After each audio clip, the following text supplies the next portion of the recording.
Hello. Today we'll continue with Shelter. We're going to begin the evening scene. So last time we did the mid-afternoon scene, we spent time with Burry, him teaching us how to cook some delicious food. And after that, they had their own share of the food. And both of them really enjoyed their time together, learning how to make the food, all the different ingredients, and how the ingredients work in making the food taste really good. All the different vegetables and the meat sauce and the meat itself, and how the sauce and the meat sauce as well. And Luke seemed to be very proud with the way he cooked his own food, thanks to Burry. And it was just them having a good time. Before Burry has to leave and go out to Mosburg in the morning to get some goods. So right now we're going to do the early scene and the night scene as well. There's a evening. That's an evening scene, and then there's an early night scene. Both scenes, two scenes. So we're gonna do both of them.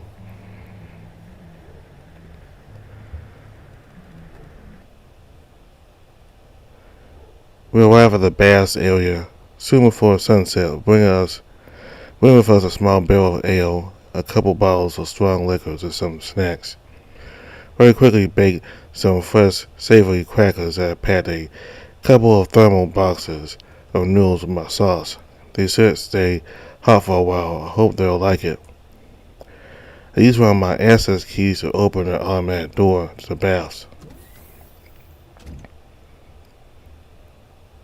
As suspected, we're the first ones to arrive. I hope Max and Woon were not tangled in some random parties. It's okay, I mean, that would kind of suck. But even if they don't come, I'm sure we'll have fun, even if it's just the two of us. Burry wags his tail while looking at the big hole in the ceiling. There's some snow falling. We can clearly see the howling of the wind, but it's not that drastic here where we stand. Still way too cold for me. I'll go turn on the heat in the water pump. It shouldn't take it too long. Can you hear that?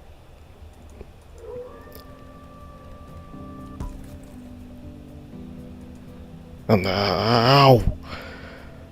Why haven't you filled it with water yet? Before I could barely register anything, Woon stormed into the room, and leaped into the empty bath, almost already naked, but he stripped while running through the corridors. I could hear a cracking noise of impact. I'm not sure if that was the skull or concrete. Ooh, everyone's here already. Max enters the room, holding a big bag in each hand and wagging his tail. I wonder what snacks he brought. I'm so glad that you guys came. Of course, we said we would. Luke, what happened to your hands? Why do you all stink of wine and raw meat? Oh, this? You see. Throw in the water. I want to swim. Oh, wait. I'm on it. But wait, listen. Your mates won't believe what I saw on my way here. That reminds me. Guys, something truly amazing happened outside. Listen, Luke. The room suddenly gets filled with loud voices of bats in the room. They tell me in great excitement about their afternoon and about all the little events happening at Shelter right now.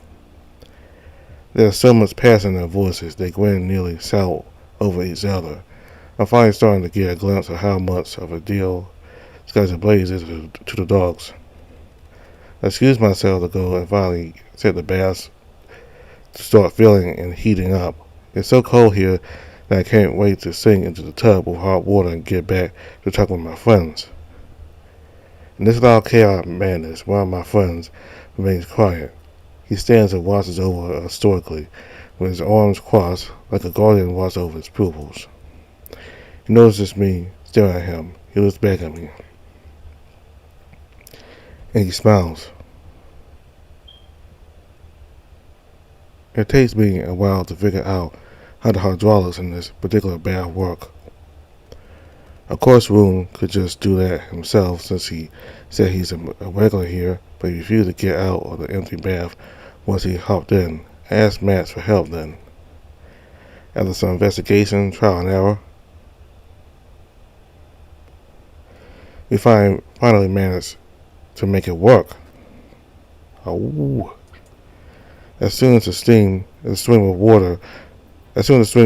warm water starts filling the bath, Moon rolls in it, especially like an excited puppy. He laps some of it too. Moon, no, don't drink bath water. Don't worry, look, I can tell that it's perfectly clean water. Now he rolled in it freshly after a workout. Okay, yeah, that's disgusting.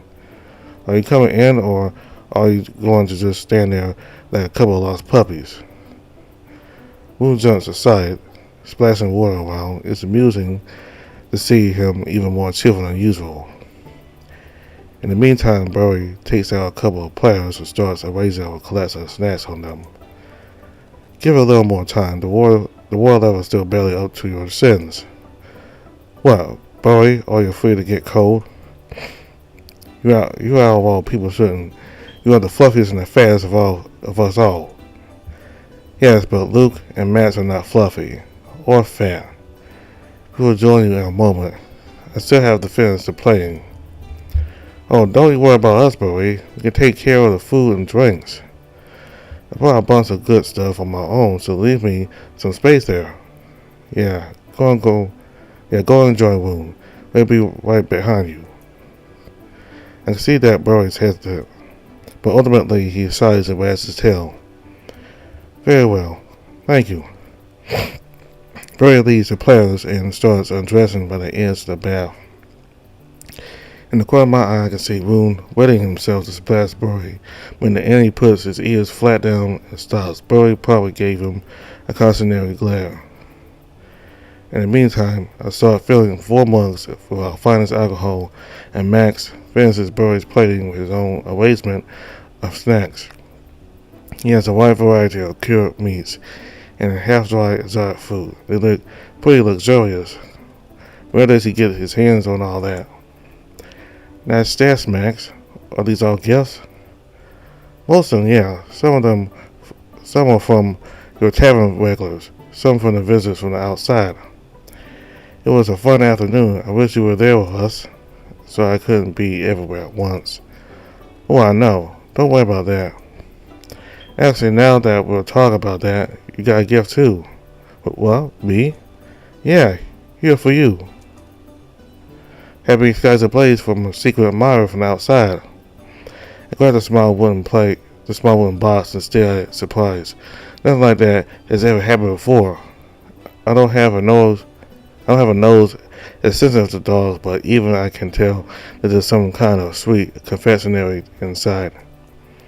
The scent is so strong and sweet that I can almost taste it without even unsealing the box. Almost too strong. Must be overpowering for them. And this is from me. Max takes out a fancy-looking bottle filled with green, foggy liquid. A small crystal rests at the bottom of the bottle. He holds it in front of me, smiling. I know this one. It's alcohol, but of a very peculiar kind that we don't sell at a tavern. It's basically a magic potion, a amount of crystal activated and brewed in pure alcohol. Super expensive bit of stuff. For the regular folk, the presence of alien mana simply serves to give additional buzz. However, for people like us who are actively dabble in magic, that's the opportunity for an even better experience. I can't tell what kind of alcohol is it exactly, but I can guess that the matter infused in it must be of the rodent kind. Green is the color of the species. This is extremely rare. Dude, where the hell did you get it? No questions, just take it.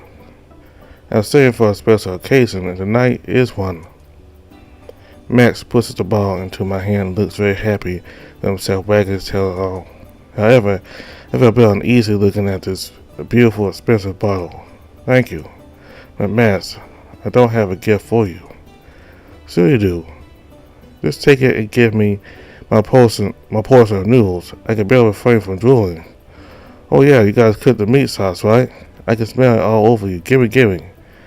Yes, it would be a good idea for both of you to refrain from drinking alcohol on empty stomachs.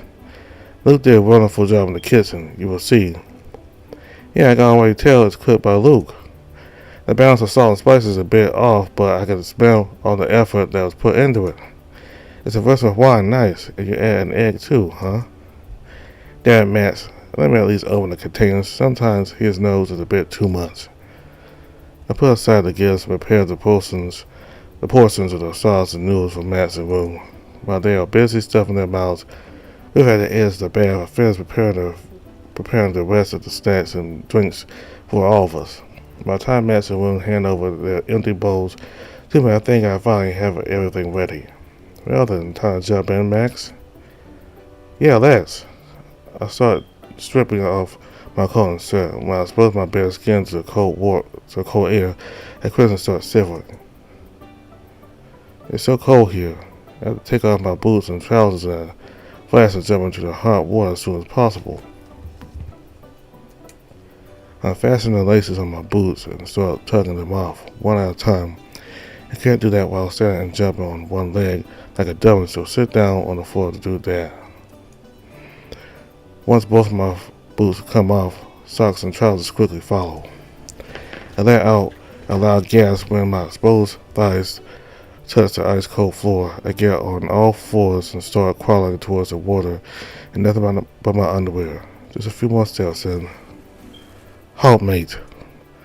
Suddenly, Woom emerges from under the water and puts his big, wet hand on my face. Stopping me in my tracks, a steaming hot bath was almost within the reach of my arm. Woom, stop it. Let me in or I'll bite your hand off. I swear to. Not until you drop your boxers first. No pants allowed. Not tonight. Are you for real? Stop. Oh, you for real? Stop being a dummy and just let me. Burry, can you please help, huh? Well, I got Burry. I see him submerged to his neck in water, relaxing. Wasn't paying attention earlier, but now I notice it. Despite the water surface bending the view, I can tell that he's not wearing any underwear either. He looked back at me with a hint of embarrassment. Forgive me. We referred me to... I turned to Max instead. Oh boy. Sorry, Luke. I just assumed, since we're all friends. That's fine, Luke. You can bathe cover if you prefer. No, it's not okay. This is a night for us to celebrate skies ablaze to our fullest, no restraints. The fact that you don't want to bathe with your friends naked shows that you're still holding yourself back. You could say that your underwear symbolizes your mental barriers. For your own good, I will get rid of them and set you free. Save me your mental gymnastics. You're just a pervert and want to see my junk. If I do so, what? If I do so, what? Why are you so embarrassed about that? I've already seen your junk. Wait, Woom, you have seen it as well? Both of you did too?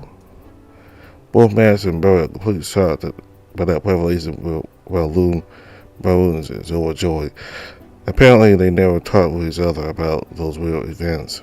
But when did that happen? Oh, I was in bed with Luke naked before we even exchanged first words. Oh? I can hear a note of nostalgia in Burry's voice as he starts reminiscing about the past, but he quickly stops himself and fake coughs flustered. His embarrassment doesn't measure up to mine, though. It's true that I've been naked with each of my friends at some point in the past, usually due to unusual circumstances. Still, when it's brought up like that, it makes me sound like a pervert. I'm not, though. I'm a decent person. However, more than my pride, I'm bothered about being sprawled nearly naked over the ice-cold floor right now. Seeing as both Will and Max are distracted, I seized the opportunity to dodge to the side and grab the edge of the pool to pull myself into the water. The voices of my friends get muffled as I get enveloped in a world of warmth. Too much warmth. It's hot, it burns. Yeah. Luke. I hear a quiet splash of water and Max by my side almost instantly, dragging my back to the edge of the pool. I cling to it while letting my body get used to the sudden change in temperature. Breathe, Luke, breathe. I embrace the cold water with my chest and my arms spread. When I give it some time, the heat of the water slowly turns from painful to soothing. I think it will live. So, as I was saying, damn it, Wound, you're impossible. Okay, I won't pass you anymore. Now, come on, you're making such a big deal. You're making such a big of a deal about that, but it isn't at all. Every single one of us has already seen you naked, all three of us. You can allow yourself a little freedom. Didn't you once tell me to be free too, Luke? Keep our tragic backstory out of this, you jerk. Wound sits up, but he keeps staring at me with that sad stare. Just look at him. I can't take my own eyes away. He's a huge, strong guy, but he can act like a manipulative little puppy when he wants to. I know he tricks, though. I won't let myself be manipulated. If you let a husky have it his way once, he will always start asking for more. I'm a bit scared of what Wound's more could be tonight. No, I'm not taking him off. But Luke, that's enough, Wound. Drop it. You just said you wouldn't press him anymore. Yeah, but no buts. You got your answer. Yeah, fine. You two aren't going to dress back up now. You two aren't going to dress back up now, too, are you? Would you like us to, Luke? No, it's fine. You guys do whatever you want. Forgive us, Luke. Is this your time? This is your first time bathing in a group? This may be a normal behavior to us, but not necessary to your kind, huh? Since you don't have a pocket to hide your snake, nudity must feel much more intimate to you, huh? Max, yeah, I was flossing around freely. Anyone can see exactly what you're packing as soon as you drop your pants. Woo. Be more mindful of what you say, I beg of you. It is not Luke's fault that he lacks a pocket. He was born that way. Imagine if you yourself were born pocketless and your snake always dangle around freely like this. Not even any fur to save your decency. Wouldn't you feel the same with yourself? Burry? Actually, I love that. That sounds hot. Of course it does to you, but not everyone is a sexual deviant. You have no idea what it's like to be like him, and in my opinion, it sounds very unfair of you to criticize his inborn deficiencies. If I were a human, I would be absolutely embarrassed of my naked body too. It isn't insanely attractive, yes. However, I would not like to display all of myself, all the way to my snake, and my naked sin as fearlessly as some sort of kinky prostitute. Tonight is a friendly gathering, not an orgy. I fully support Luke's decision of spoiling us the sight of his soft, hanging genitals. Burry turns towards me, smiles and gives me a thumbs up, as if to say, I got your back, friend. Wound holds one of his signature smarts plastered on his muzzle, and Max holds one of his palms over his face. I myself am at a loss of words. You know what? Screw it. I grab at my underwear and take it off, with nothing but the reflection of water bending the view to hide my nudity. Look, we told you, it's fine. You don't have to. I know Burry's yelp and raised the thick, linen cloth in my hand to toss it at Wound. He catches it mid-air in his maw. Happy? He nods and I can see the fluffy tail swishing in water, making little wibbles on the surface. Burry scratches his cheek in embarrassment, but ultimately he decides to wag his tail too. Max just watches everything unfold with amusement. Suddenly, Wound lets out a light grunt, his eyes brighten as if he just thought of something and sighing. He takes my underwear out his mouth. Hey, wanna see something cool? He rolls up thick fabric into a ball, squeezes it in his hands very hard. Then he looks up in the desert sky for a moment.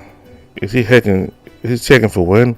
The snowflakes fall straight down, so I think there can't be anything more than maybe a light breeze outside. William twists his body like a pike thrower with the underwear holding his hand submerged deep down in the water. Then suddenly a big wave splashes me right in the face with Wu launches my pants from under the water straight up into the sky.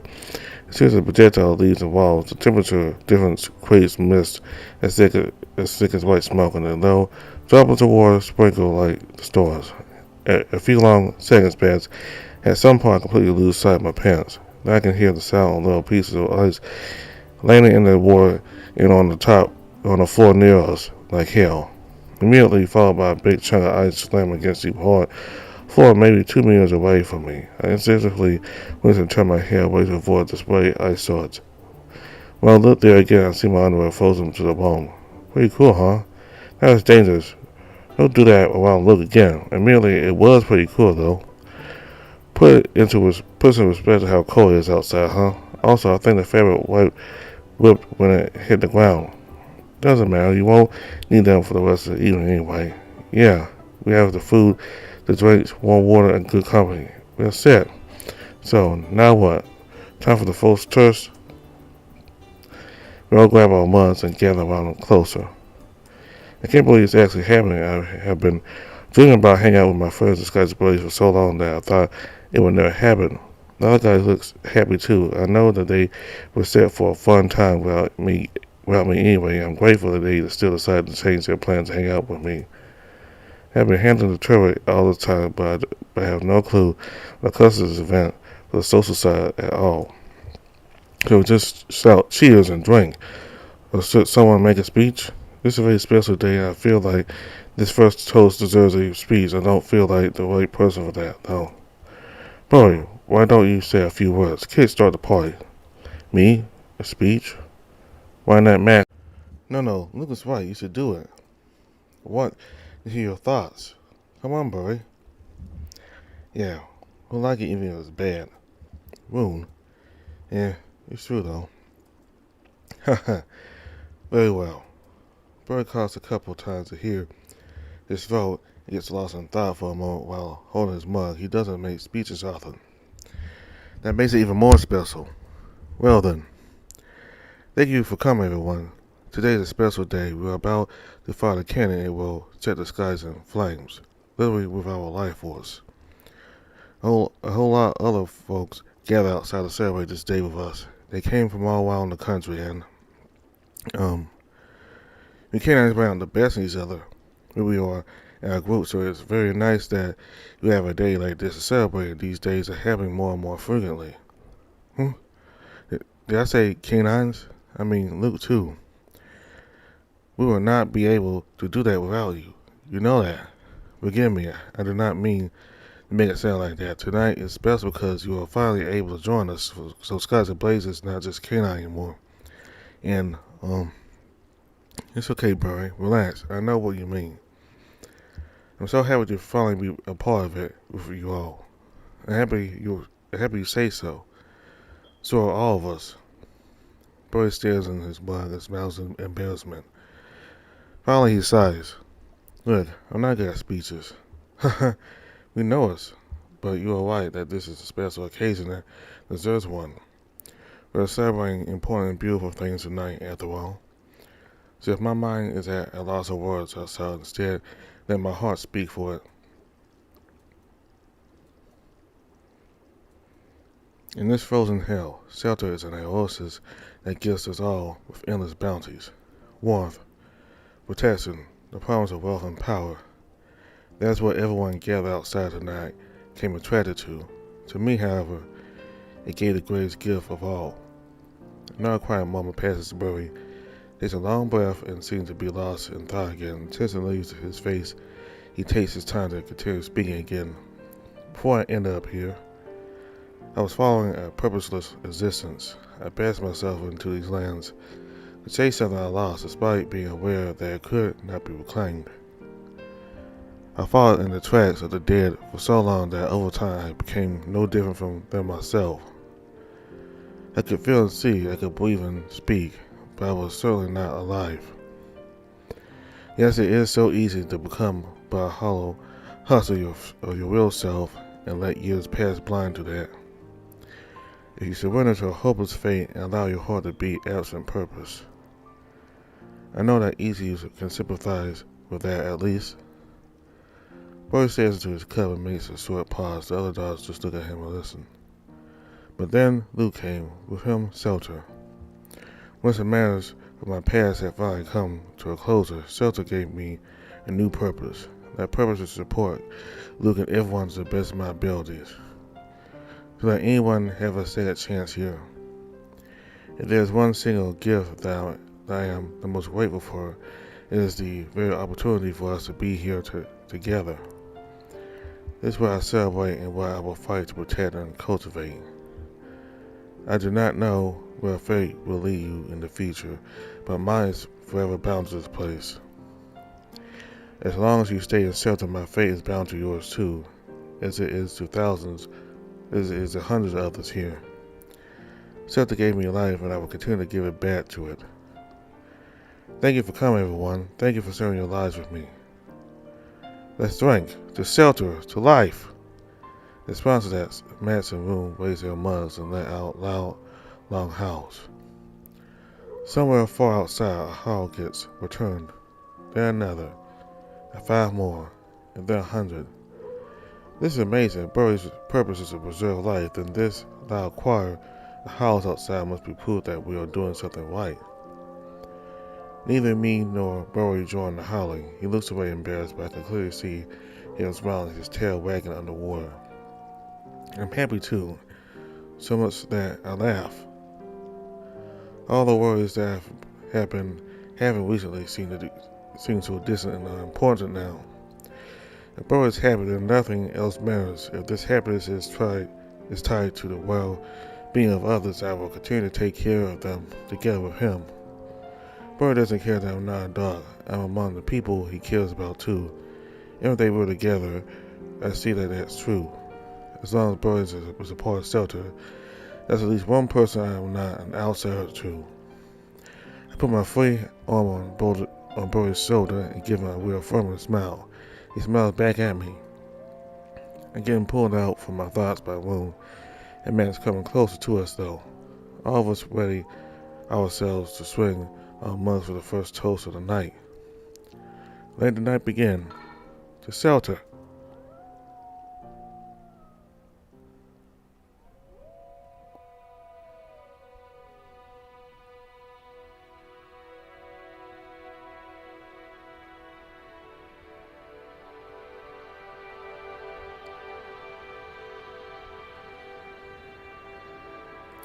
Your enormous metal structure stands as a bright beacon of life amidst the frozen, empty plains. The cold exterior hosts hundreds of heartbeats, laughter and howls echo throughout these once abandoned hallways. Tonight is a celebration of this miracle.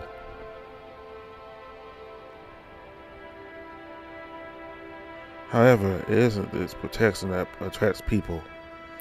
Those who unsated yearnings won't find peace and safety or stability. Mystery, romance, challenge is what draws them. Promises and hopes. Even if the sky itself can burst into bright passion, then why shouldn't they aim to do the same? If they witness the limits being broken over and over, then maybe in the end there have never been any limits at all. In the struggle against the land, according to their own selves, let the winds rekindle the dying embers. And tonight we fight to celebrate that what is yet unknown.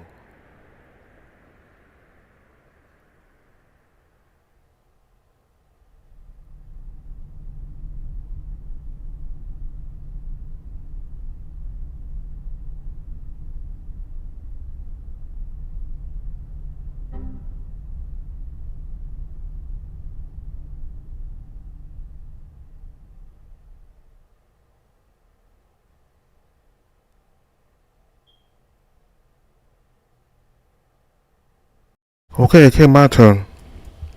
What's it called, bad boy? except his own dog, who instantly swings and drinks his shot of spirit, then shows me the empty glass for a refill. I'll pour him another shot. Matt laughs and drinks his shot as well. I expect Burry to look at them in disappointment. To my surprise, he whines and hesitantly sips the content of his glass as well. He avoids my stare when I refill his glass. Well, well, Burry. Not so much of a saint, Bernard, are you? I've never claimed I was. People are inclined to try unreasonable things when youthful lust clouds judgment. You gum in your mouth too? Yeah. Come on, Rue. You always ask your question. You can ask that one on your next round. Please don't. That's embarrassing. At least Luke was a good boy growing up. He didn't drink this round either. Yeah, I'm surprised. Seriously, Luke, you never tried doing that? Not even when growing up? Oh yeah, I still tried, but I'm just not as flexible. What, really? I never noticed. Is that true? I see. Maybe that sucks. You're missing out. Nothing I can do about it. I try, but my back just doesn't bend as easily as canines. And now that I'm an adult, I got even more rigid. It's okay, Luke. That's not your fault. It's not even a matter of fault. That's just how it is. Nothing weird. Yeah, but it's probably fun to be able to do that sometimes, huh? A blow hobby, whenever you want. But yeah, I'd sooner break my spine than get the lips wrapped over my junk. It's okay, mate. Sit with me through a couple more bottles and maybe you won't have to. Well, at least you are safe from drinking this round too, Luke. Yeah, again. Yeah. Have you had even a single shot since we started? Nope. Not yet. Look at the spirit in my glass. It's been sitting there for a good 10 minutes. I wonder if it still has any alcohol left or has it already evaporated in the heat by now. We're playing a pretty simple drinking game called Once Ago a Bad Boy. Basically, each of us makes an embarrassing statement. Then everyone to whom that statement applies has to drink a shot. And the rest are good boys for the round, and they can be proud of wagging their tails. I've seen adults playing that at a tavern all the time. There's always a lot of laughter and some stupid stories from the past. You really get to learn new things about your friends through it. But ever since we started playing, none of the statements have applied to me yet. Not because I'm such a good boy, but because all the statements so far only fit canines in one way or another, culturally or physically. Once ago, a bad boy met a dog from his own setting. Once ago, a bad boy buried a snack in the ground and forgot where.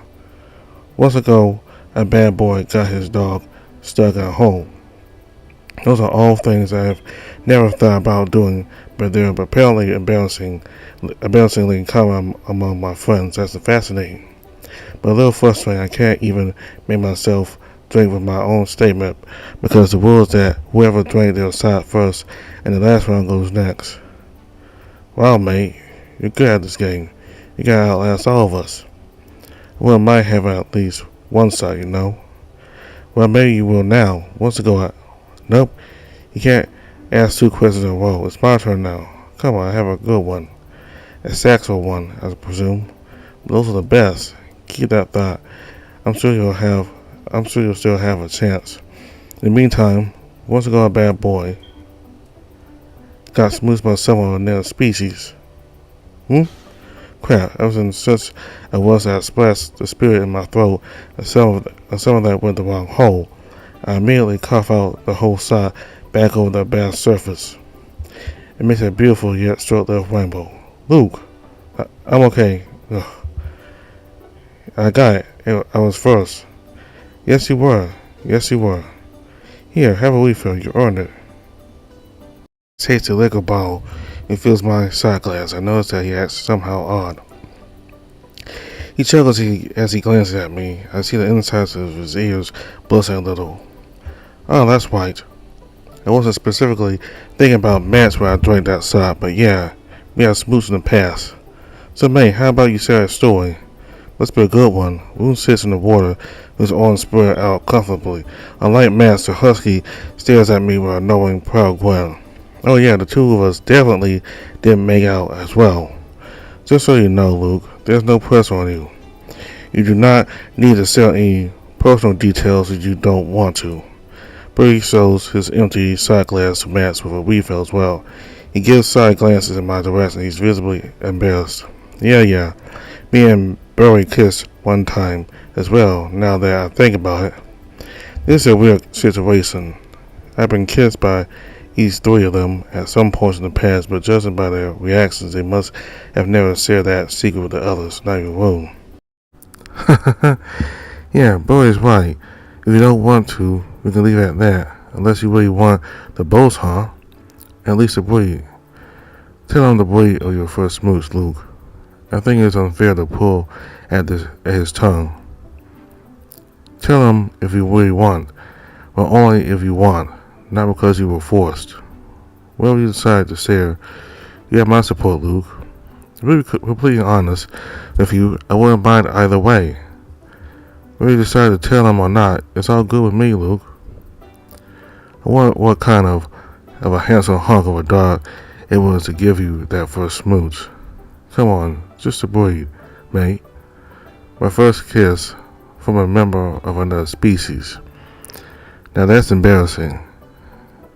I was so fixated in grabbing that first drink that I didn't fully think through the intentions behind the question. What specific person came to my mind at the word smooch, but the guys are going to laugh at me if I tell them. So I probably should say something. This is the whole point of this game. And this is a special night. I can afford to be more open than that. I can afford to be more open than usual.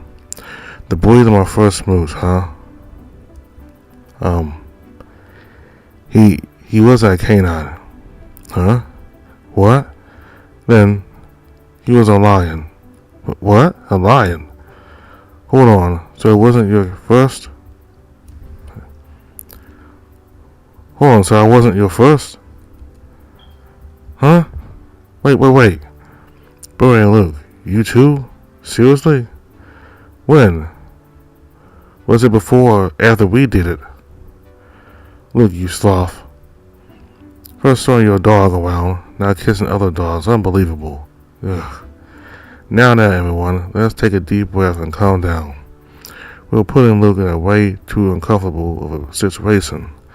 Yeah, so you're right. Just to be clear, I'm not jealous or anything. Nothing weird about being intimate with different people, especially with canines. Even if you are not one, you tend to learn some of our behaviors, huh? Yeah. But felines, seriously? All their tongues and dogs all spiky and scary? I'm sorry, guys, but you're all reading too deep into that. You never told me you had a feline lover. You never told me you never had any previous lovers. Well, you did tell me at one point that you were fond of felines, so I meant that literally. I like felines, not specifically in a romantic way. You see, back home, that's kind of a long story. Let's talk about that another time. Luke, you're unbelievable tease. Now, it's fine. Take your time. I'm curious though. Well, in that case, get me more drunk. Remind me later and I'll tell you. For now, let's not stall any longer. Fine. But make your turn something good. Something I can drink to. I still have like 10 really good lines. Oh no. It's alright, Luke. Despite it being a drinking game, you do not need to ask anything vulgar. Just ask whatever you want. It's going to be fun to find out things about each other, regardless how mild or spicy. Okay, well then. And again, I was so fixated on getting that first shot that I didn't think ahead. There's absolutely anything I can ask now, but it's often harder to choose one thing when the possibilities are endless. If I were to go with my friend's preferences, Burry would probably enjoy something heartwarming. Woon would like something perverted, and probably something in between for Max. No point thinking too much. Let's just ask something instead of holding the game. Once ago, a bad boy.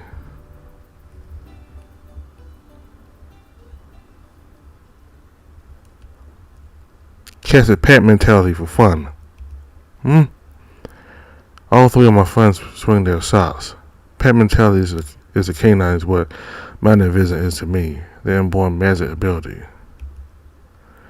In short, it allows multiple people to mentally connect for perfect coordination and wordless communication. I have experience with that power too, but have I ever used it outside of a battle scenario? I take a moment to think, and then I drink my shot as well. Who was first? Who was first? I think Burry was. Just slightly ahead of you two. Good job, Burry. It's interesting we all drink to that. We all drink for that. That's a pretty common thing, actually. Even your first pack mentality is really in combat. Mine was, though. Yeah, but you're not a dog, you're different. Yeah, that's true. So, story time, Burry. Oh, I do not know if I should. If you don't wanna, I can tell you more. If you don't wanna, I can tell you in detail about how I've seen. If you don't wanna, I can tell you in detail about how I've been using it in fun lately. Come on, Will, let him speak. It's rare we get an innocent question like that. That's perfect, Burry. And your story is innocent, right, Burry? Not exactly, no, but maybe it would be the right thing to share this one here. You see, me and my brothers used to be quite mischievous puppies. You would hardly believe if I told you some of the tricks and pranks we did. Oh, mischievous, Burry? That's hard for me to imagine.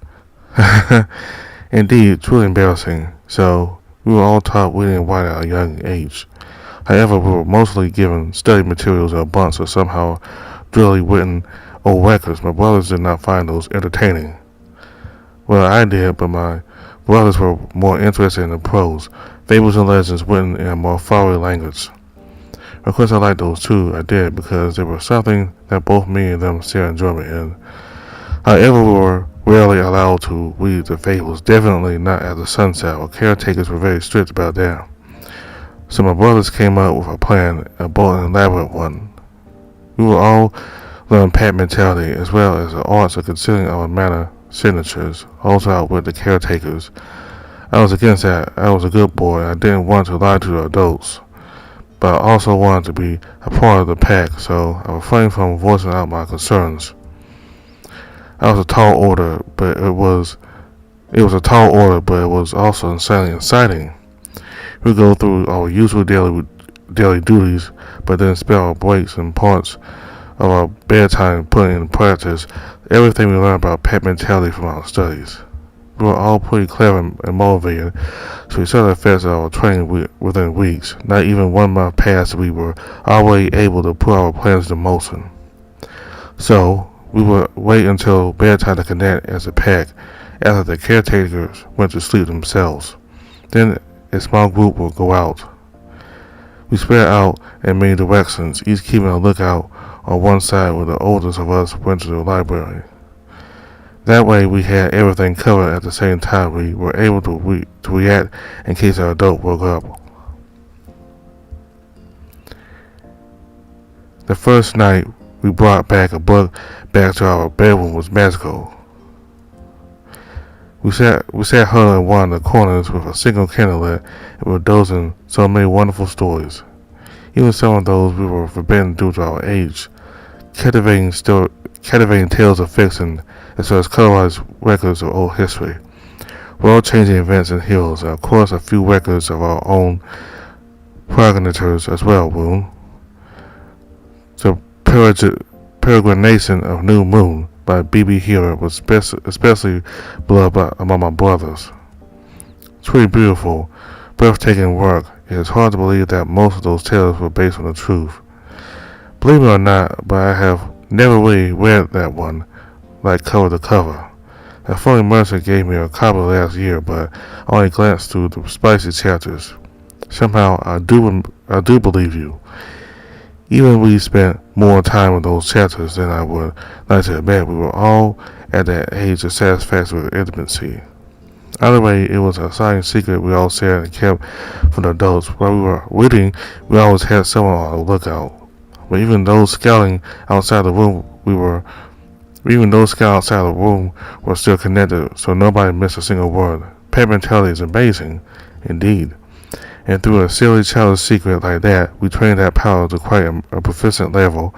Later on, there are those that have much more to teach us in that matter.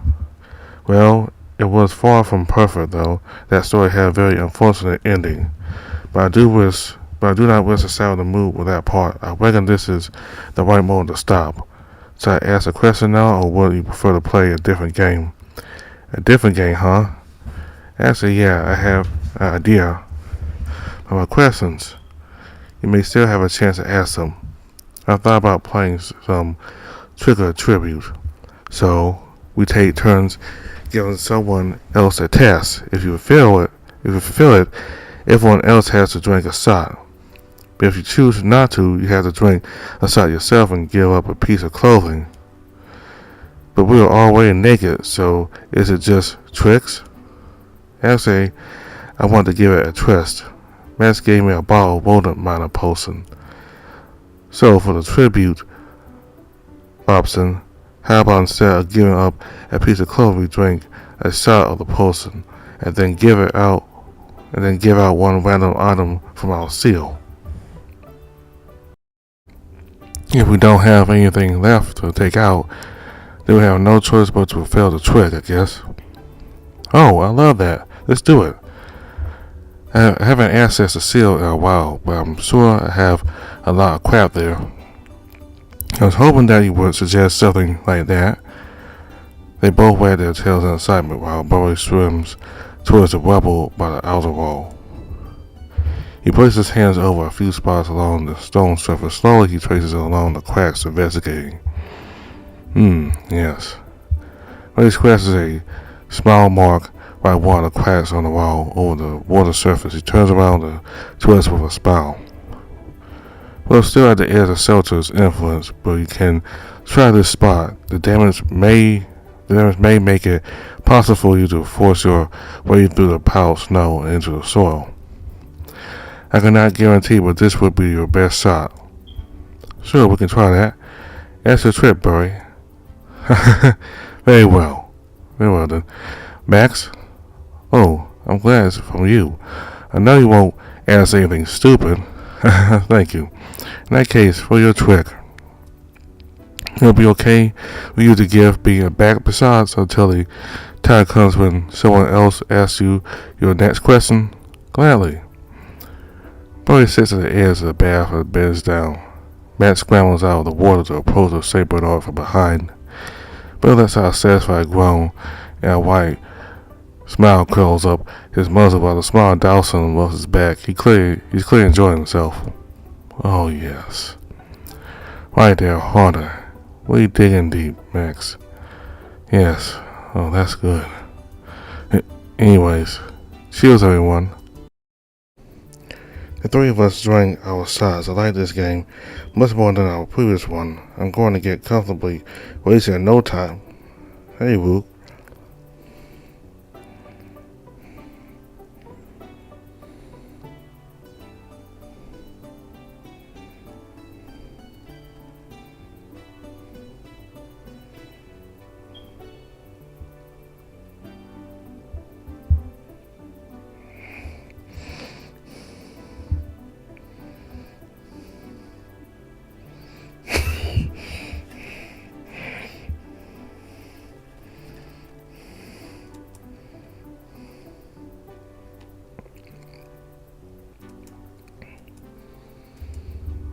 The three of us drank our shots. I like this game much more than our previous one. I'm going to get comfortably wasted in no time. Hey, Luke, is it just me or is the big guy getting kind of tipsy or what?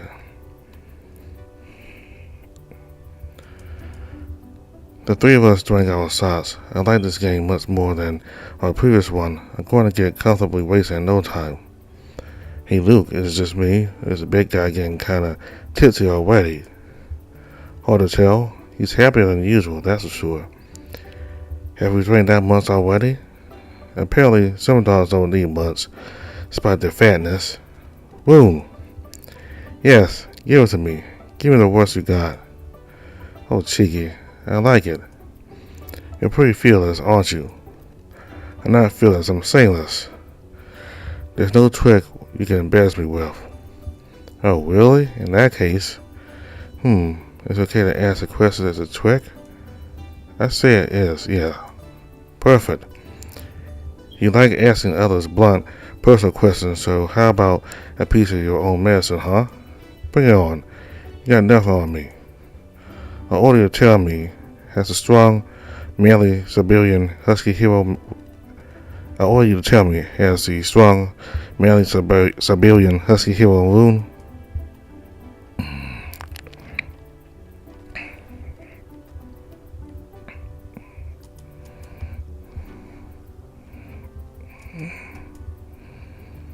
The three of us drink outside, so I like this game much more than our previous one. I'm going to get comfortably wasting no time. Hey Luke, is it just me, or is the bad guy getting kind of tipsy already? Hard to tell. He's happier than usual, that's for sure. Have we drank that much already? Apparently some dogs don't need much, despite the fatness. Wound. Yes. Give it to me. Give me the brush you got. Oh, Chica, I like it. You're pretty fearless, aren't you? I'm not fearless, I'm shameless. There's no trick you can embarrass me with. Oh, really? In that case, is it okay to ask a question as a trick? I say it is, yes. Perfect. You like asking others blunt personal questions, so how about a piece of your own medicine, huh? Bring it on. You got nothing on me. I order you to tell me, has a strong, manly Siberian Husky Hero wound moon ever had anything done to him from behind? Like by another dog? Uh-huh. I'm so sorry, Woon. I'm clearly crossing the line with this joke. I asked you another. No, it's fine. I like it both ways. Seriously? Why wouldn't I? What's the point of limiting yourself to only half the options? You know Mordor, the big, saggy Commodore? Even as recently as yesterday, right before I came to the tavern after the morning training, we went behind one of the snow piles outside, and he took out that huge white cherry red. Okay, I believe you. Come on, Luke, Burry. Let's drink a shot. Are you sure you don't want the details that are still fresh in my mind? And my bum. You really are shameless.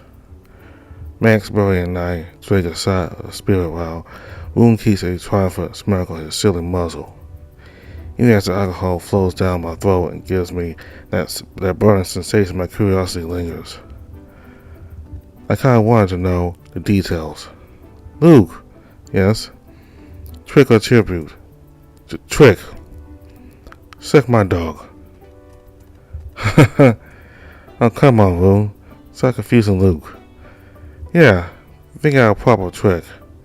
It's okay. I'll just take a tribute instead. Fine, you're lost. I grab a crystal bottle with green liquid inside and take a moment to admire it while it's still sealed. The crystal is smooth to the touch and there are no flaws or asymmetries in the shape. It must have been crafted by the hands of a master glassmith.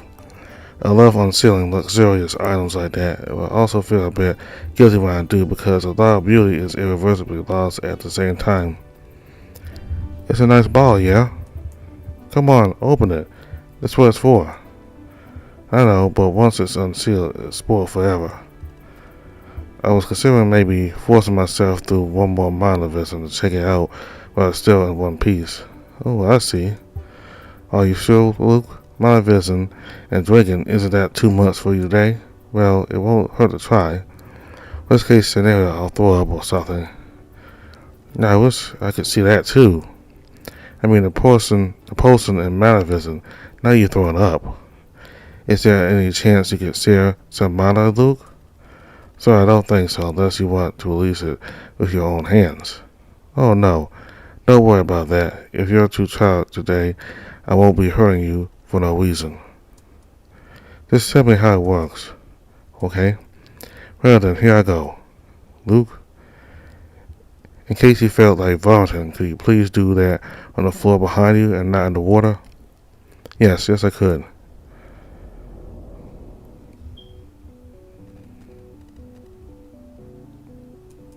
Wow, it's so pretty. Really? What does it look like? Like a green lantern in our superstores. Oh, I'm so glad it's green. I was worried if it's genuine or not. It's soup, huh? Haha, you're as good as But the scriptures thistle, Luke. Yeah, I like it. It's a hard thing to relax and enjoy the sights when you're struggling to maintain binocular vision, but this is a very soothing view. A night sky in a bottle, with a bright crystal moon in the center. I feel inexplicably happy while looking at this weird bottle of magic liquid. It fills me with that gentle, natural kind of comfort. Yes, natural. Outside witnessing Rana and the living bodies of my friends is usually only when dealing with ancient relics. Either way, my visit is always a weird experience to me for different reasons. It is my natural ability, but only to me, not to anyone else here. Whenever I stare into the swirling, bright mass inside my friends' bodies, I feel like I'm doing something intrusive, natural, but wrong. On the other hand, I'm used to investigating the relics, but that isn't a natural state of mind. The relics manipulate it, bending and burning in ways it would never do in nature. This crystal, however, it holds pure, unaltered mana, like a undisturbed piece of the world itself, encased in glass, resting and waiting to be released back into the cycle. Mine is abundant in most of the outside world, but not here. We're in the middle of the lands that are neither corrupted nor actually hospitable. Right now, looking at this bottle, I feel the kind of relief I would have if I had a chance to lie down in a field of flowers for the first time in years. Even though Green Mountain is a source of originally alien to the lands of the canines, it doesn't feel out of place to me at all. After all, I myself am no less of a stranger here. Well then.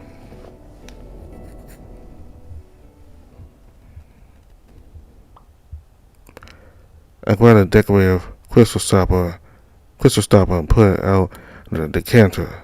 The more I do, vapors of fresh, magical energy tickle over my skin, giving me goosebumps. However, since we're still inside self, the amount gets pulled out into the numerous relics here, the vapors don't have the chance to linger long.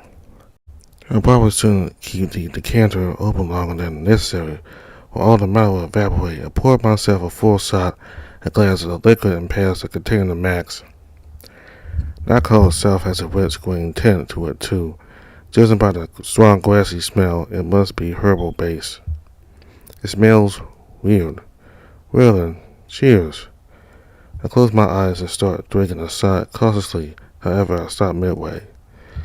I flinch when the taste proves to be just as weird as the smell. It tastes like drinking fermented soup of grass, tree bark, and soil. My mouth feels dirty. Ugh. Come on, Luke. You won't have enough mind to crack the seal if you don't finish even one shot. Chug, chug, chug. I raise my index finger to ask them to stay quiet while I try to muster the strength to finish the shot. I can't, though. I really don't like it. I wait for the lingering aftertaste to subside so I can maybe ask Woon to do a truth option for him instead. The moment I think that the torture is over, something changes. The aftertaste, instead of disappearing, grows stronger, along with the feeling of warmth over my throat. Really, it doesn't feel as bad anymore. I savor the same flavors, but I start noticing new dimensions to them, like a terrible noise slowly turning into a pleasant harmony. Without thinking much, I chug the rest of the shot. I go through the same path, but I see it differently now. My mouth gets filled with a soothing mix of spicy, floral, herbal flavors. With a hint of honey-like sweetness and a new layer of aroma that wasn't as prominent before, reminding me of burnt wood. It keeps the sharper elements of the composition toned down. I enjoy the warmth caressing my mouth and throat as a single shot leads me through a greater of rich experiences like an inspired poem. This is not at all what I expected. You know, I could go for another. Tastes like crap at first, but once a mind changes your taste, it's like becoming one with the forest. Something like that, yeah. That's some high-class experience, not at all like our plebeian tavern booze. Haven't had a rodent in a bottle yet. You'll have a chance to try. Yeah, in the meantime, let's not keep Room waiting. I swim towards the spot in the wall that Burry investigated and marked. The real challenge starts now. You know, I really don't remember what I have there exactly. request keywords. I know. How about the most embarrassing item you have? A dildo or something like that. Okay, let's try that. I put my right hand on the wall over Burry's mark and concentrate. I can feel the presence of alien matter inside me. The mind of the rodent can. It runs through my spirit and remains mostly neutral to my body. Right now, it only gives me a slight buzz and bends my senses a little, but that's nothing major. That's how most of that drink's target demographic will experience it. It's this frivolous, hedonistic realm of the moment. But not like we're any better. But we, as experienced magic users, can use it for much more than that. I take a deep breath and start burning the charge of rodent matter inside me. My heartbeat because my focus jumps between different thoughts and the elements of my environment. My skin becomes more sensitive and I can't ignore the dozens of little sensations or the different parts of my body. I'm awakening my whole body and spirit into the physicality and reception of the rodent race. Strangely, it isn't that hard for me to do.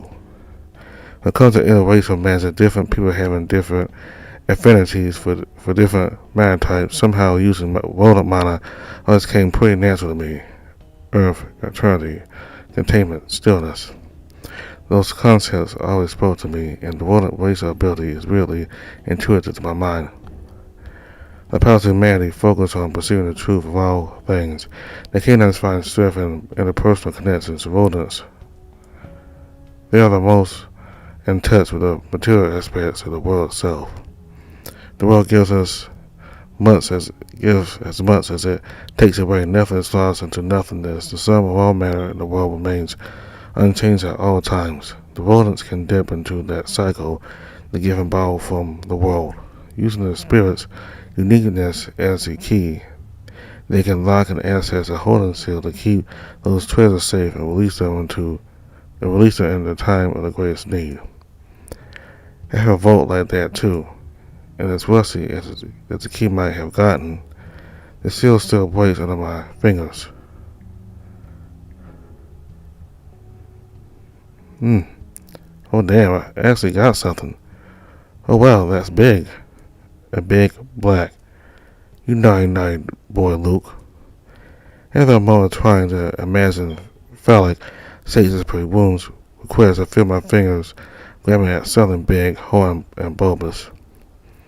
I slowly start pulling it out of the wall, and its length and thickness make my heart sing in embarrassment. I don't even need to look at Wound to know that he's smirking right now. I push my feet against the wall, and the whole item finally pops out. It's a big, long, black. Is that a monster bone? Yep. I'm thinking about ducks, and this was the closest shape I could latch onto. Sorry, Wound. I don't think I have any dildos in there. It's okay, it's perfect. Give it to me. I pass Hussey the bone, and he immediately starts munching on it. It's dry and hard, but he still looks like he has a blast biting all over it. I wonder why the dogs like munch on bones so much. Is that good for their teeth? Sorry, do you want a bite? I know, don't worry about me. I feel like my own teeth would crack if I tried biting on it. No way. It may be true that your teeth are less impressive than canine, but still they are not that brittle. I'd really rather not even try. Thank you very much. Where did you get the bone anyway? Does it have any significance to you? I don't think so, unless I stored it as an emergency weapon during the monster attacks. Storing bones in the ground, huh? Almost like a real dog. Yeah, almost like a dog. After that, we continued the game. When I pointed at Max, he chose to take the rodent mana potion option 2. He needed a couple of tries and 2 shots, but he managed to finally take something out. My request was the most feline thing you have, and with great effort, he finally managed to wrestle out a bundle of strong-smelling herbs that made him rear back in disgust. Apparently, some cats use that as a recreational drug. When Max asked Burry next, he requested a back massage as well. He looked exactly as satisfied with that as when he received his.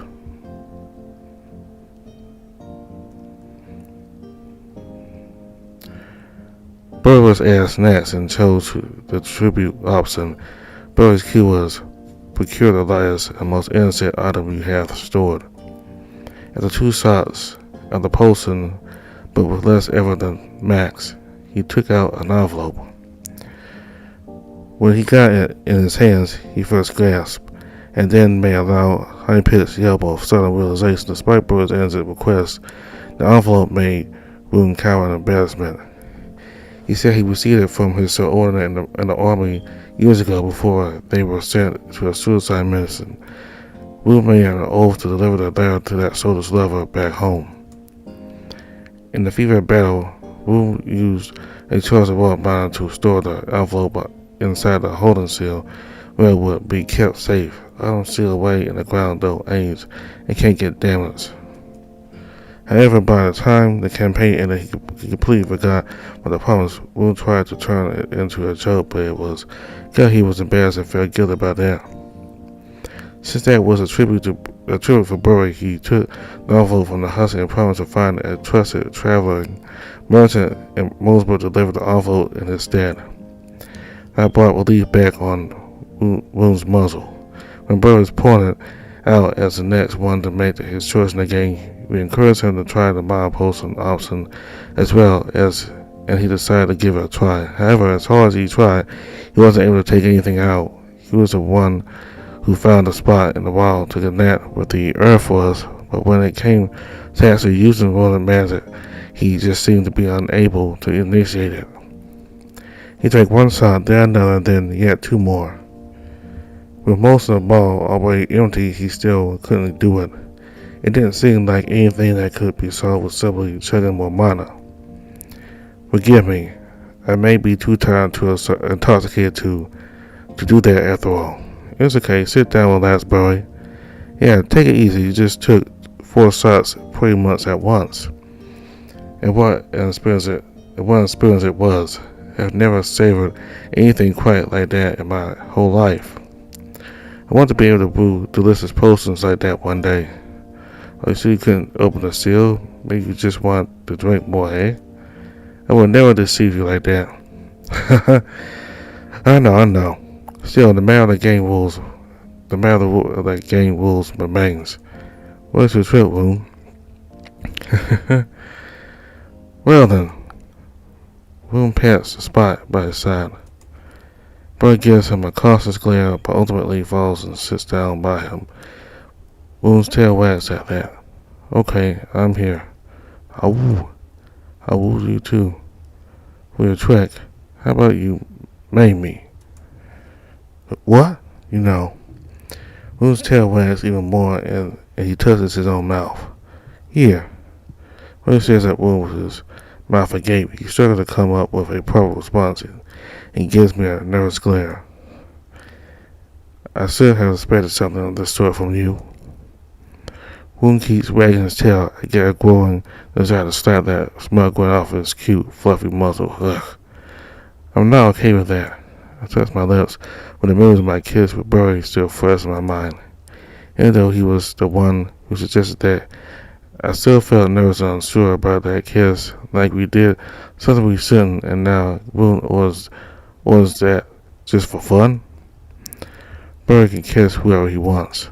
But still, it's not cool to take advantage of his intoxication. That's low even for Woon.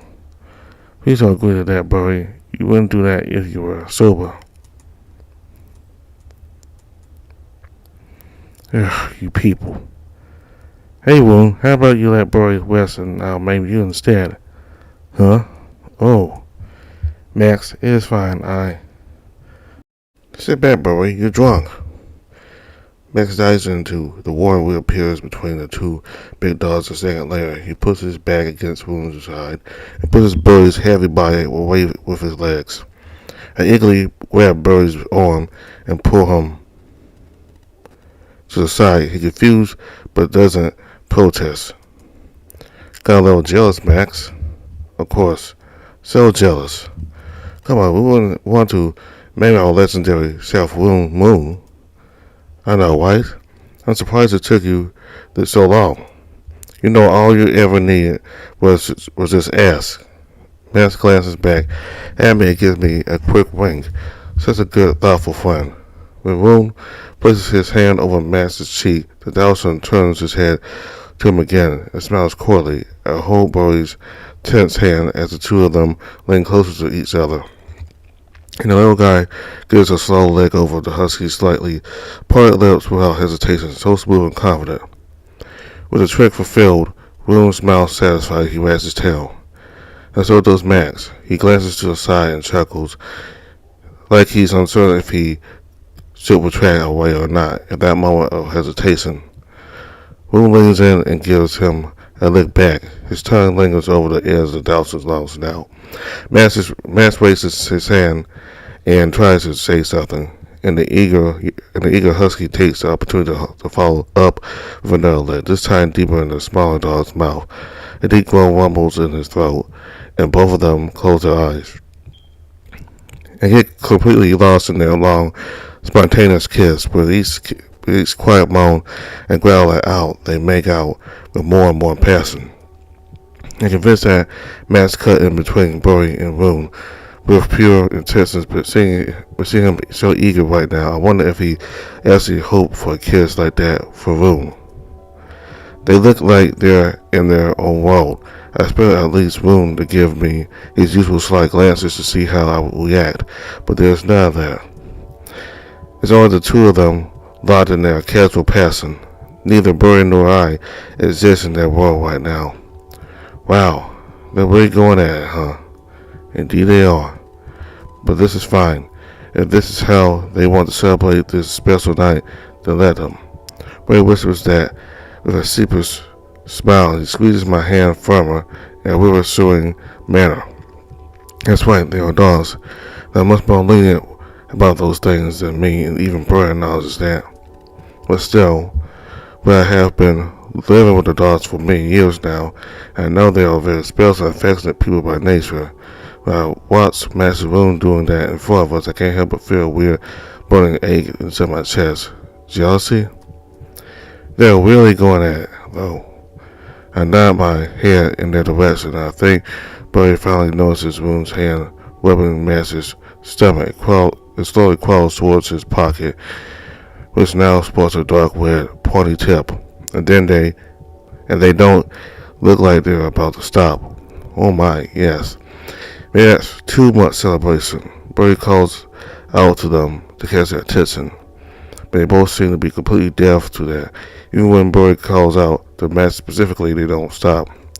And know that Matt can really get lost in his own head sometimes, even when sober, and his heightened canine empathy may be debilitating in such close intimacy, but I'm near certain that Roon is perfectly aware of everything, but he chooses to pretend otherwise. That's what huskies do.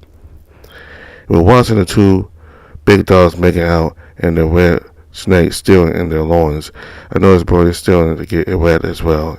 He gets all wet and he wants to say something, but the words get stuck in his throat when he notices my own banner. We both instantly cover our respective closets in embarrassment. This is starting to get out of hand.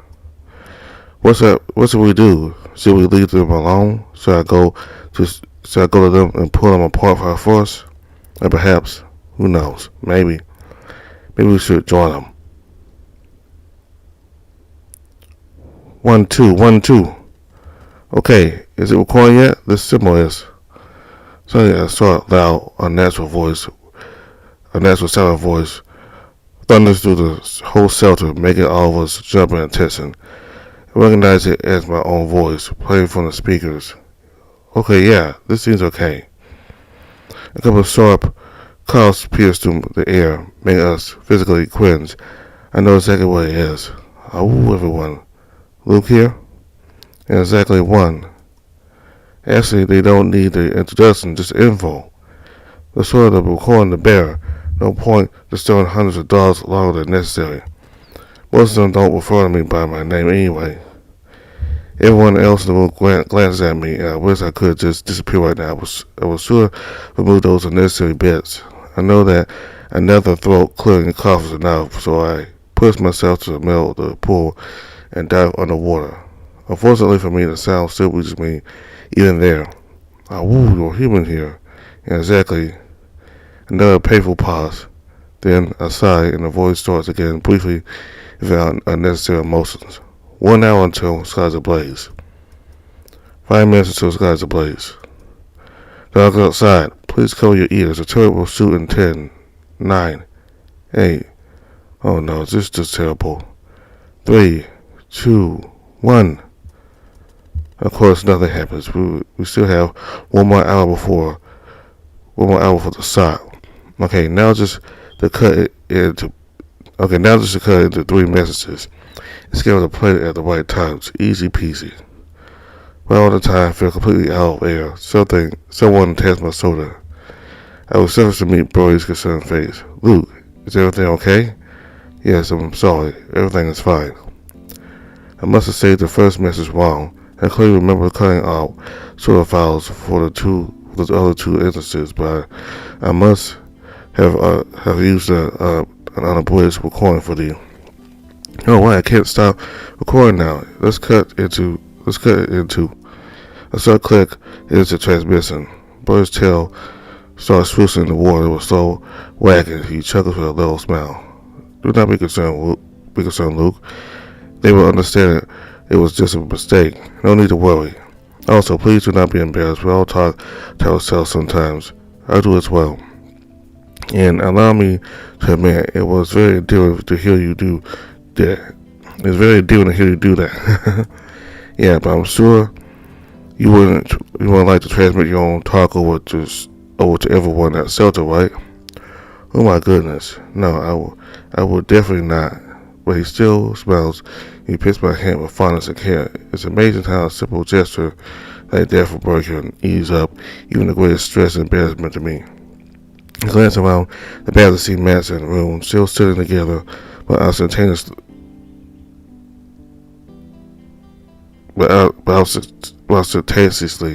ignoring each other. They both eat some fruity snacks and stare at us quietly, Rue with a shameless grin and Max with a somewhat embarrassed smile. I bet Max must be feeling silly for getting loose like that. After all, he wanted to help us, but in the end he let his lust get the better of him. But clearly not the only one had unfortunate mishaps tonight. Max bit more than he could chew with Rue, but he went along with that and at least had fun. Both Burry and I approached our friends and started joking about the whole situation with the kids in the countdown. In the end, it's something to celebrate, not to dwell over.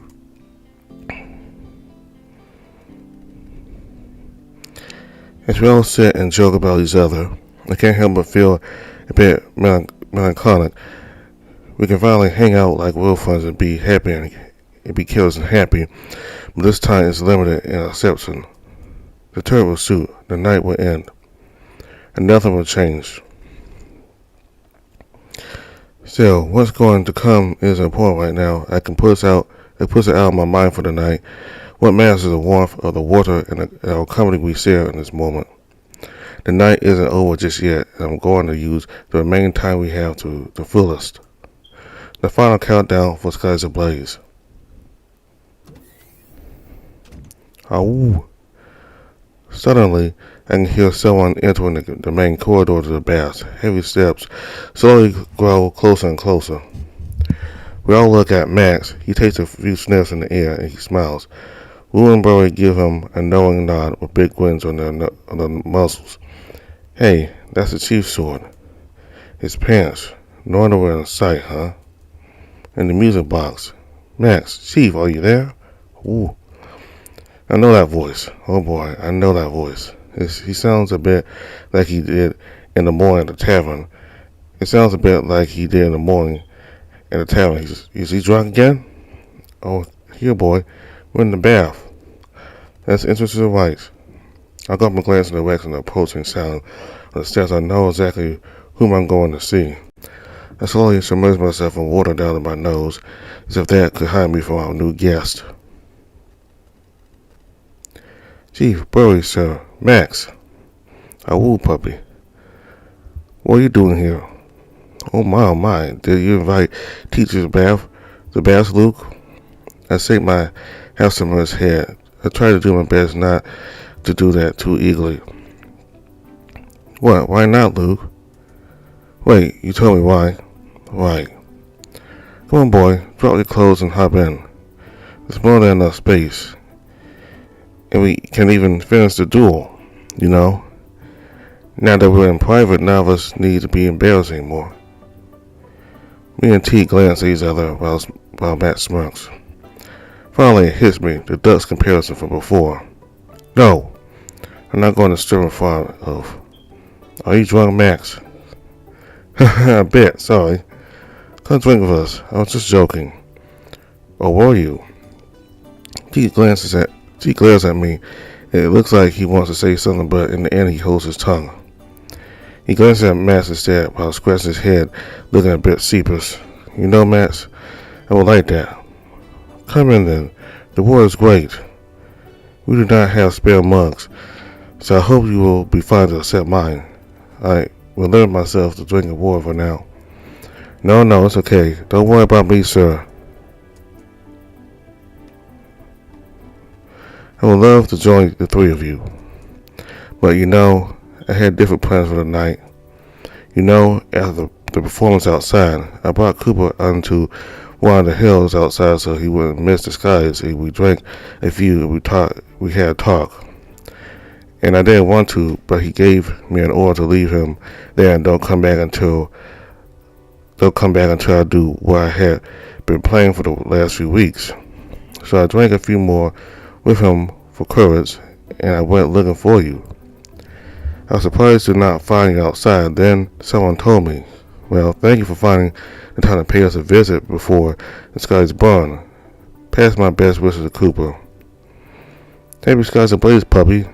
Happy skies ablaze, Chief. Burry, sir, Max.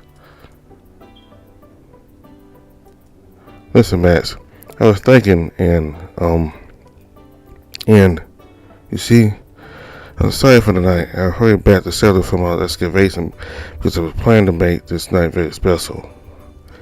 It always is.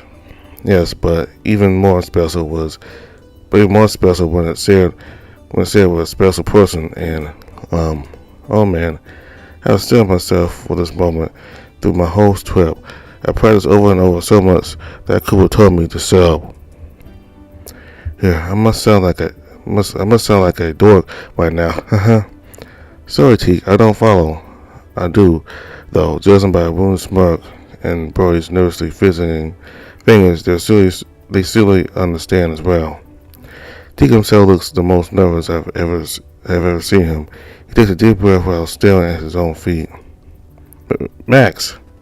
Yes? Watch the skies with me. Please. Sure. Come in the bathroom we can watch together. No. Together, like someone else. Alone. Oh? So? Teak? Sorry, I'm taken for the night. Luke invited me first. Maybe next time? I really wanted to spend some time with you alone tonight. We're still working to join us, right? Of course. Absolutely. No, that's okay. I will just get lost with the other guys. No, that's okay. I will just get wasted with the other guys. So, yeah, that's okay. Chuckling nervously, Teak walks out away, back into the darkness of the main corridor. I didn't even look at him. I was afraid to see what his eyes would show if he looked back. All of us sat in silence for a while before Max finally spoke up. I feel sorry now. Do not be. This is not just the last skies ablaze. Yeah, you two little pups will still have a chance to have your romance another time. Romance? What do you mean? Oh, come on, don't pretend you don't see it. You are a bright dog. Surely you cannot be blind to the intentions behind those words and gestures. No, seriously, I'm confused now. Max glancing between all of us with a look of a scolded puppy. If he had pointy ears, I'm sure they would be folded back right now. Boy is right. Max is usually a clever person in social situations. He can diffuse squabbles, steal advice, and he can speak to the crowds in ways he's understood back. He understands people. It's baffling to see him confused about the current situation. I wonder in his mind so confused on other people that he's oblivious to matters concerning his own self. Should I tell him or should I let him figure that out on his own? Let's cry pickle. Actually no, that's not okay. My heart jumping up my throat. I turn my head to see T standing in the entrance yet again. I can feel his stare on me as he hustles, arousing his drunken anger. I was waiting for this for weeks. You shouldn't even be here. Who do you think you are to ruin everyone's plans and... Calm down, puppy. Calm down. No, I won't. Why are you three even playing along with that? I never took you for spineless once, bending backwards for humans. But maybe I was wrong, huh? T, we know you're drunk and upset. You do not really mean it. You should sit down and... I'm not drunk. I'm the clearest thinking dog here, and the only one here who will speak out what no one else will. He thinks he got you by the balls because he's convinced you all you can't you settle without him. That's bullshit. You're all getting manipulated by him, and something bad is going to happen unless you get rid of him. T, you're starting to sound a bit silly. Am I? All you should know better than to trust the likes of him. Our country has been at war with everyone for longer than I've been alive. Then the cats pretend to be your family only to use and abandon you, Max. Then the bulls slay countless of your friends in the army chief. Then the dragons promise you a union or to double cross us in the end, Burry, sir. Indeed, but not the humans. If we didn't have one of the humans, we wouldn't even have shelter. And why would the humans want us here, huh? Can you tell for sure he isn't going to double cross us too? Of course not. Nobody knows what he's thinking. None of us can understand him. Can you? But you should still know from experience. By the time you come to regret, it will already be too late, and the humans will just shut up. Bloody hell, just shut the fuck up, you duckhead. Ever since you came to Celtic, you have been an amazing pain in the ass, but we still welcome you with open arms. We accept anyone. You have been living off our generosity, and you've yet to contribute anything meaningful. Who do you think you are to tell us who shouldn't be in shelter? But Max, the humans. Damn it, Teague. Stop saying humans. You have never met another human. So what? If there's one, then there's obviously there's more. No, there are no other humans. None in the whole wide world. Only Luke. And Max faces mid-sentence and gives me a worried side glance. I swear I can see him growing pale under his fur. He stirs while trying to come up with the right words. Hey, I didn't mean it like that. To be fair, we don't know. There may be more of you. Somewhere. 5 minutes until the skies ablaze. I'm sorry for upsetting you, Max. Only wanted to. Ting, I think you should go for now. We should have a long talk tomorrow. T looks between all of us. He opens his mouth to say something. But in the end, he shakes his head and storms off the bells. I better go and lock the gate. Burry gets out of the water and disappears in the darkness of the corridor outside. The rest of us sit in silence. T coming to the baths was the last thing I wanted to happen tonight. Every time I see him, it turns into something unpleasant. Just for today, just for one night, I want to forget about everything that's been bothering me lately. For just a few hours, I needed this feeling of belonging and as part of the pack with my friends. Besides that's the closet, the closest to the pack I can hope for now or maybe ever. What Matt said just now about no other humans being around, that's something I try not to think about. I've always clung to the hope that one day I would meet another one like me, regardless of how improbable that may be, because the alternative feels so painfully lonely. Now, After hearing everything that was just said, I feel that unpleasant cold taste in my stomach, like little ice needles. Calm down. It's okay now. I had to get a hold of myself, like I always do. The climate of the night is coming. I can't worry my friends now. I can't worry them.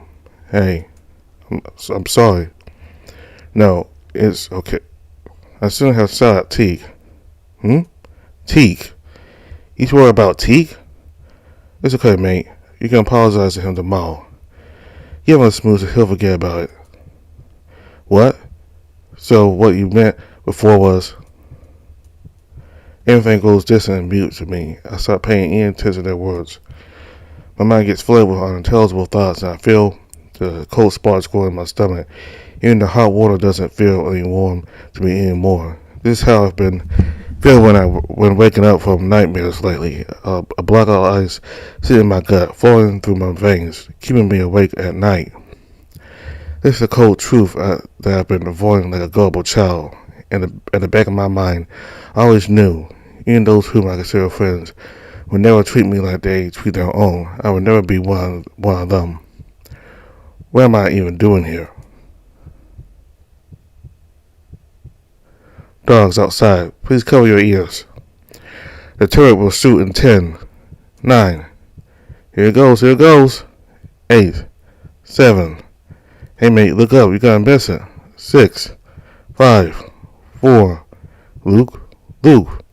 3, 2, 1. The dogs cover their ears while having their eyes up to the sky. I don't even bother.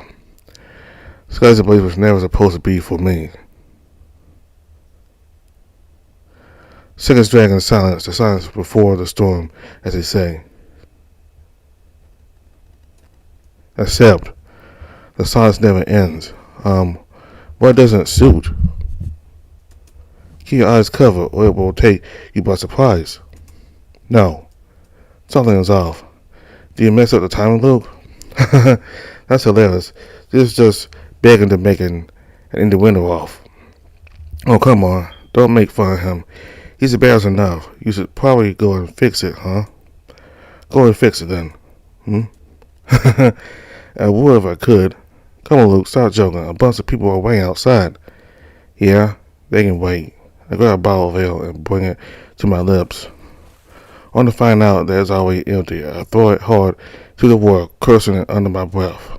Hey, are you angry, mate? No, I'm not angry. Why? You gotta sound and act like you're angry. It is not a big issue that the cannon did not shoot on time. Do not let that sour you. I don't care about the turret. Go and tell him I'll make it shoot tomorrow, or maybe in 2 days. Build up frustration. Where the hell are my pants? You're just joking, right? You're going to go and check on the cannon, aren't you? Of course, Luke. Would never. No, I'm serious. You do whatever you want. I'm going to bed. Seriously, where are my damn pants? Luke, what's wrong? Nothing is ever wrong. Everything is just bloody perfect. Luke, this is not like you. You are acting very inconsiderate. Me? I am being inconsiderate? I've been working my ass off to prepare all this for you.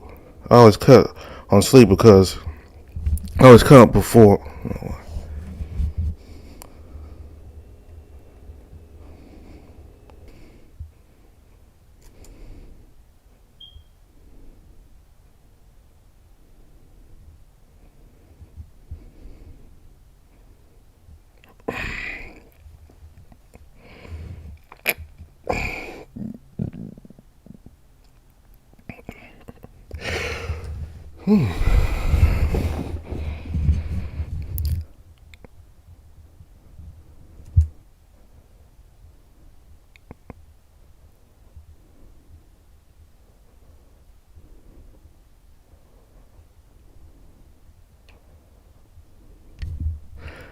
Me? I am being in this. Me? I am being inconsiderate. I have been working my ass off to prepare all this for you. I always cut on sleep before every sky's ablaze, on top of keeping the usual shelter maintenance so you can party. Everything I do is for you. I made this place to give you all home, a pet that any stray dog can be a part of. We know. But am I a part of your pack the same way that every dog is? I do not understand. What does that have to do with anything? Of course you are. Yeah? Then why do you let Teak do that to me?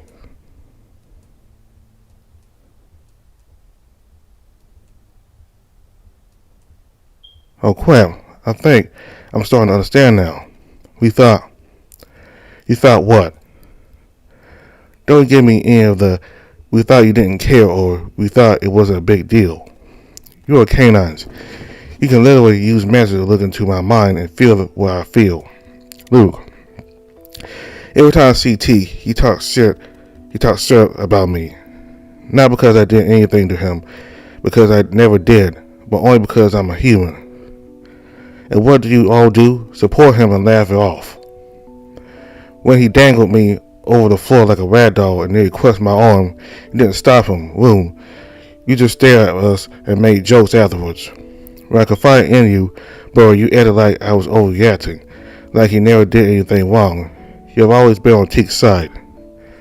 Now he comes to the bastard straight up glance at me in my face, and you react only when he starts questioning your judgment. And then you don't even take a moment to see if I'm alright, because you worry about him. Maybe this Teek is right. Maybe I should just pack up and leave. See if you can take care of all this crap by yourself. How about that? But of course not. You can't have shelter without me. If I leave, it dies. I am shelter. I'm starting to believe Teek, you know. You don't really care about me, do you? You only tolerate me because you have no other choice. Luke, that's just Teek. He's a dumbass. He doesn't even mean what he's saying most of the time. No, it's not just Teek. It's everyone. Whenever a new dog comes, they don't come to befriend me. They go to the other dogs. I always have to go and make the first move. I'm the one who has to break the ice and see past our differences and their prejudice. You can't imagine how tiring that gets. Honestly, we're different. I'm a human and you're canines. I tried to know that plain fact, but there's only so far that one side denial could take me. The truth has always been clear in the office from the start. I will never grow a tail or fur on my skin. No matter how hard I train, I will never match you in strength, dexterity, and your social skills. I have been bearing with it, clinging to the hope that somehow maybe the best is yet to come. But what if I have already lived through the best of my life? What if this is as good as it gets? I will always be the only human among all of you dogs. I will never have a plot, and I will always be a stranger here. Luke, listen, please. What was that? What's going on? I don't know. I swear. I didn't.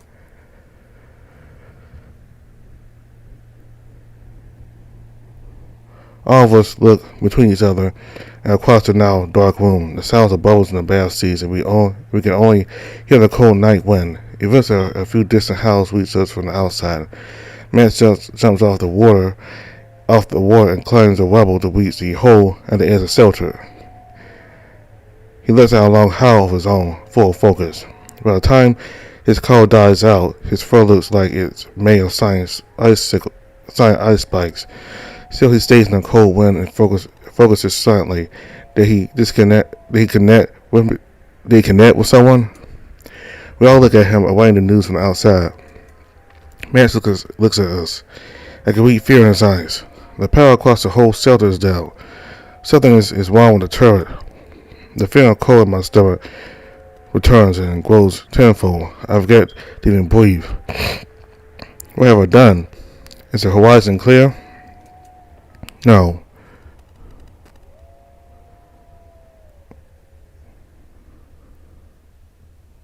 They are coming.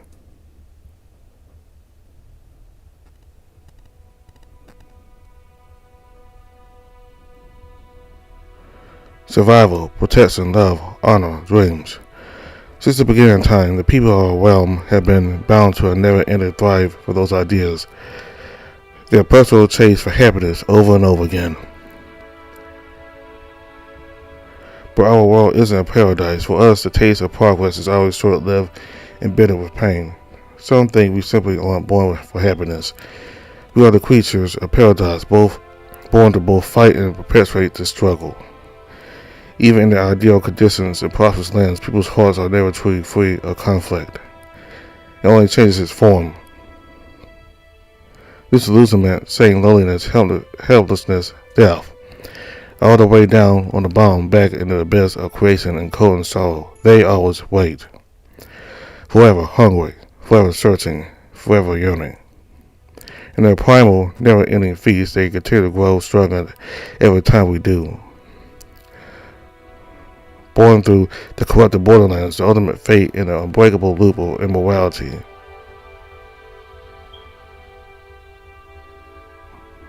Born through the corrupt borderlands, the ultimate fate in the unbreakable loop of immortality. The monsters are a natural enemy.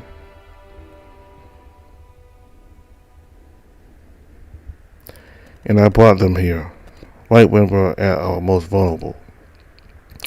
And then one day, I only wanted to have fun. Is the world punishing me just for that? How is that fair?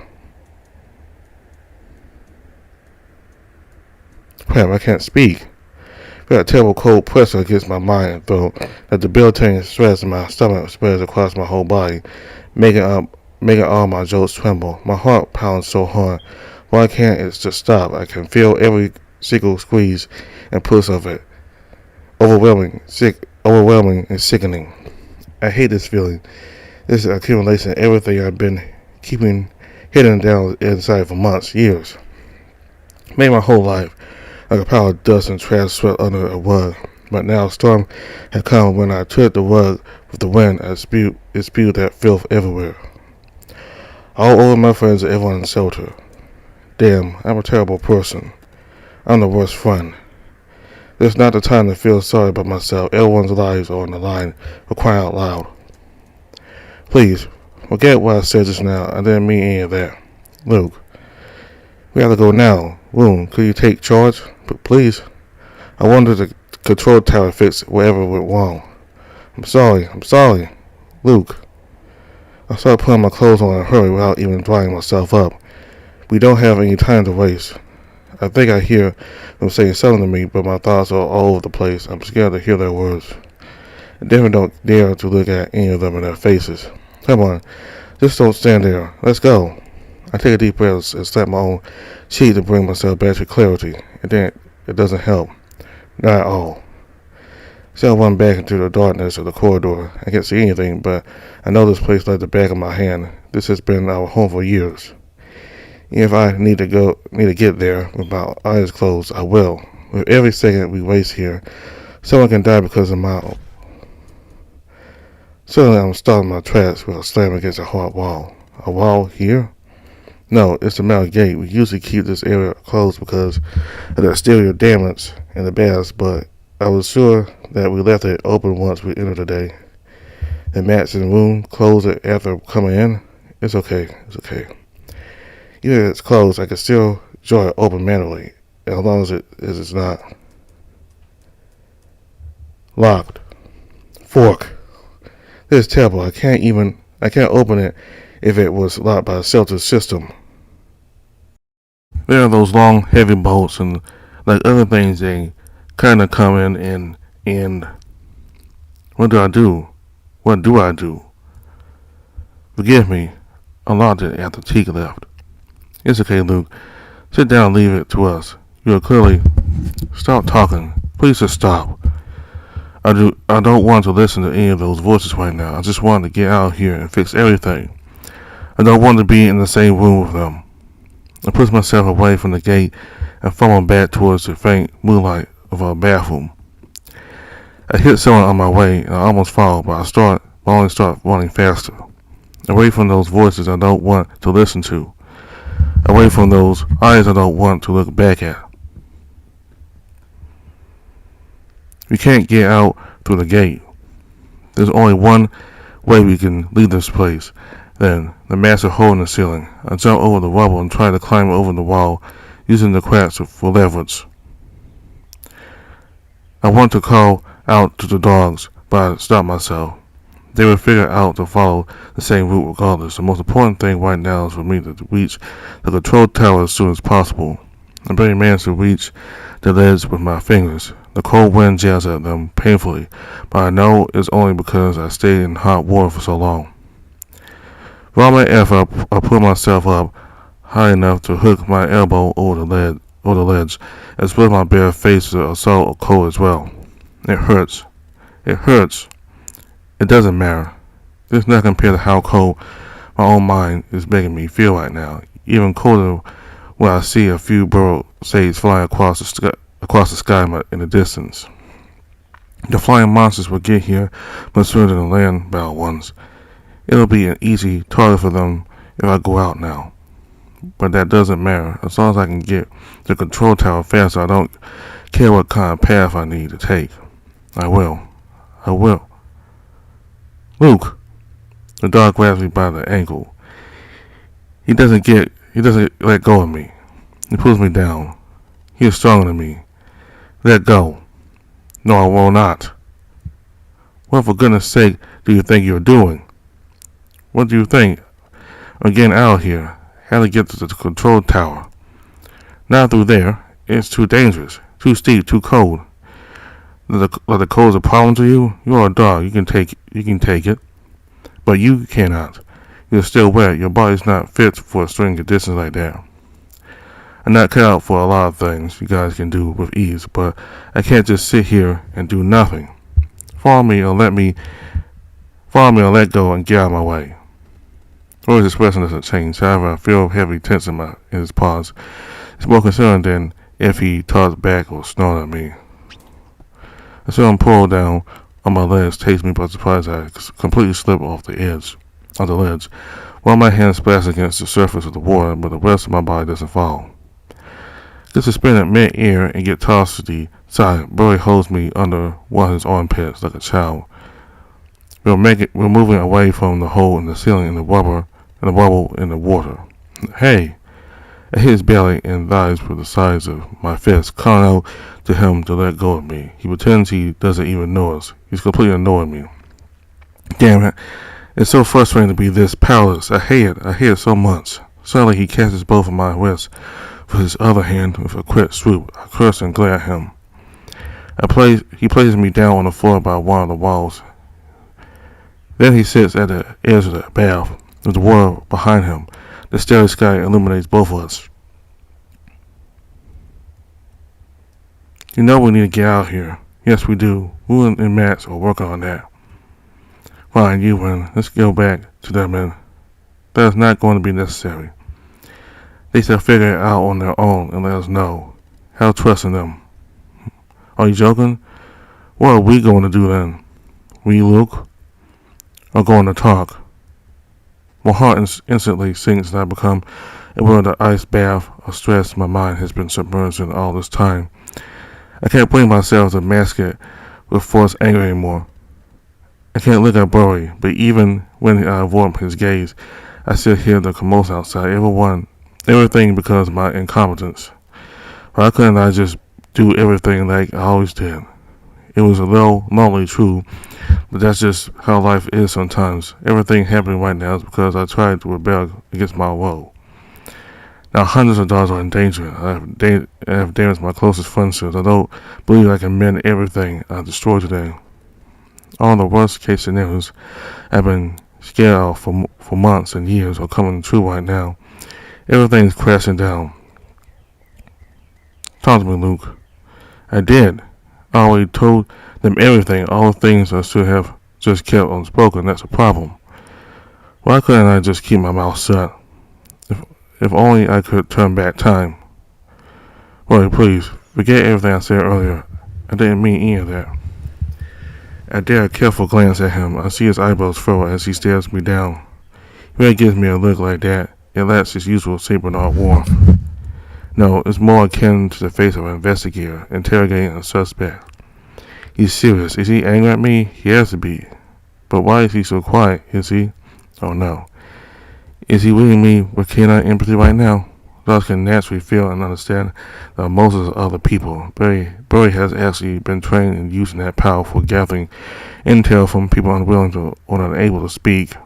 Just like I can use mind vision to stare into the spirit composition of a person, the dogs can stare into each other's minds. That's their natural sense impacting their social interactions. Reading someone from another species is harder for the dogs, but Burry has known me for the longest time. If there's anyone in Zelda who can read me via empathy, Burry must be the best at that.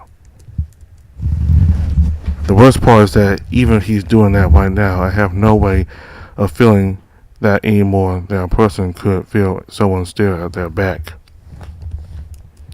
Is he judging my mental state? Is he suspicious of me? Whatever it is, this is so unfairly intrusive and so unfair. This is yet another thing I can't do myself as a human. Stop that. If you have something to say, then say it. Just don't just stare at me. And how long have you felt that way, huh? I thought you were happy here, Luke. Burry, this is hardly the time to talk about our feelings, but not now. No, Luke, just precisely the time to talk. From what I see, it has been long overdue. In fact, I will take as much time with you as I need to, until you finally tell me everything that is on your mind. I shall wait no longer. Why do you never talk to me about any of that?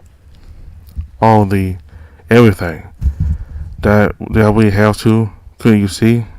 You are a smart dog. You knew exactly what was going on. No, Luke, you have to tell me. If you do not speak your mind, then how could I know? And let me tell you, you tend to stay quiet an awful lot, Luke. I generally thought you were leading a good life here. You never complain, you are always motivated, and whenever you speak about your work, it's usually with excitement. I thought this is the right place for you, especially if we are talking about the pack. I never thought you could feel you do not belong. That is absurd, that is. No. You did tell me. Back in the kitchen, you told me how Cheek's words make you feel. Yes, I did, didn't I? What did you do? I dismissed that. I did not take that seriously. But Luke, please try to understand me. Hearing something like that from you out of the blue, it did not make any sense to me. Not after everything we have gone through together with Will and Max and myself was not a saint, and I myself was not a saint either. I was certain that you wanted Teet to. It's really not that complicated, Burry. Teet doesn't share your sentiment. We may try to play a game of pretend, but he sees me who I really am. That being, not a canine. So what? Why does that matter? Why are you so fixated on that? Burry, don't act like I didn't already tell you. Don't make me repeat myself, please. The sounds, barks and howls outside become louder and sound more urgent. I hear the sounds of metal being brandished. The dogs outside preparing for battle. Just going nowhere. I want to get out and do something, not sit here and talk. Even if the gate is closed, there still has to be something I can do. Why is he keeping me here? Luke, is this still what you want to do? Huh? I mean, staying here in shelter? You have given hundreds of hearts at home a chance for a new life. Even if they do not stay that often, everyone is eternally grateful to you. As I am as well. But none of that holds any purpose. You yourself are not happy here. I thought that Zelda was a miracle for both you and me. But if it brings you more pain than it makes you happy, if you feel trapped and suffocating here, then let us leave shelter. We stare in each other's eyes in silence. The silence gets broken when a group of howls in unity outside. I think someone is charging out to meet the monsters in battle. They are that close. My mind bounces between the gravity of the situation, the cold inside my gut, and the words Burry just spoke out. I can't believe why I'm here right now. Whatever you decide to do, you shall always have me by your side. You will have an ally in me, Luke. Zelda or not. No, what do you mean that? You are testing me, and I don't like that. No, Luke, I'm bad. I'm a bad, deceitful dog. But right now, I am being honest with you. I spent my whole youth following other people's commands, and I never thought for myself. I did what I thought was expected of me. That was my whole life.